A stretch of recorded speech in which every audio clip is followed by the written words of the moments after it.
जय श्री कृष्ण। हर हर महादेव। जैसा कि आप जानते हैं, कार्तिक का पावन महीना प्रारंभ हो गया है। इसे दामोदर मास भी कहते हैं।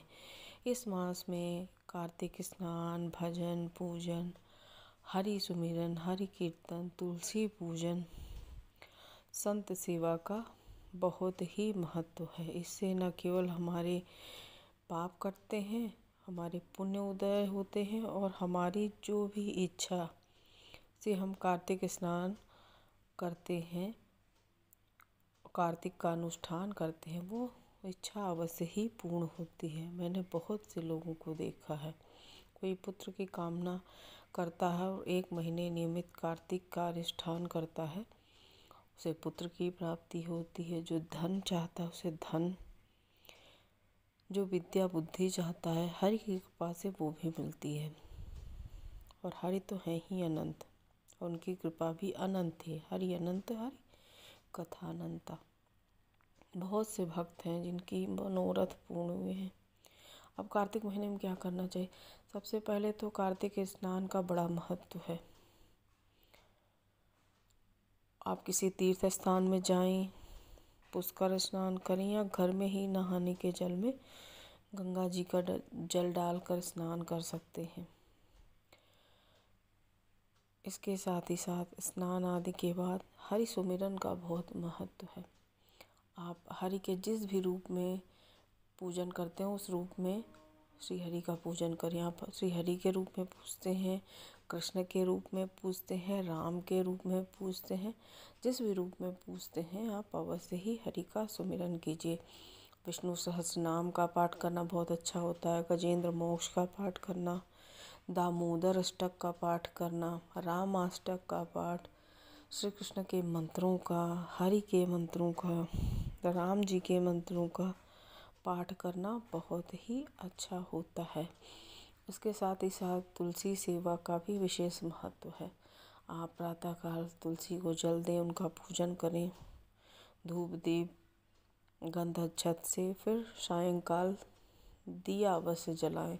दीपदान का कार्तिक में बहुत महत्व है, तो सायंकाल तुलसी जी के चौरे के पास दिया अवश्य ही जलाएं। चाहे तिल के तेल का जलाएं, चाहे घी का जलाएं, पर जलाएं अवश्य। तुलसी जी केवल एक पौधा नहीं है, ये कृपा करने वाली है और ये भक्त हैं, और भक्त की सेवा से भगवान प्रसन्न होते हैं।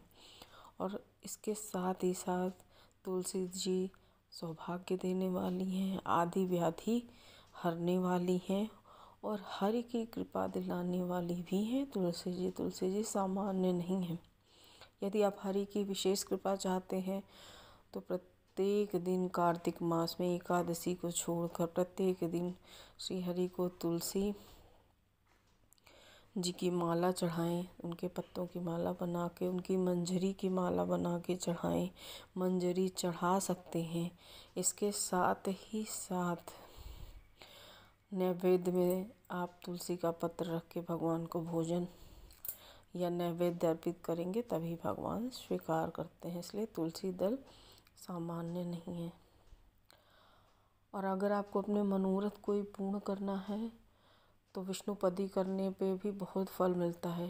एकादशी से पहले ही आप तुलसी का पत्र तोड़ लें और एकादशी वाले दिन तांबे के लोटे में जल, गंगा जल, थोड़े काले तिल और तुलसी दल डालकर भगवान श्री हरि के मंदिर ले जाएं और अपनी मनोकामना बोलकर उस जल को किसी पवित्र पेड़ जैसे तुलसी जी में, बरगद में, पीपल में चढ़ा दें, तो हरि की कृपा से 40 दिनों में आपकी वो मनोकामना अवश्य ही पूर्ण हो जाती है।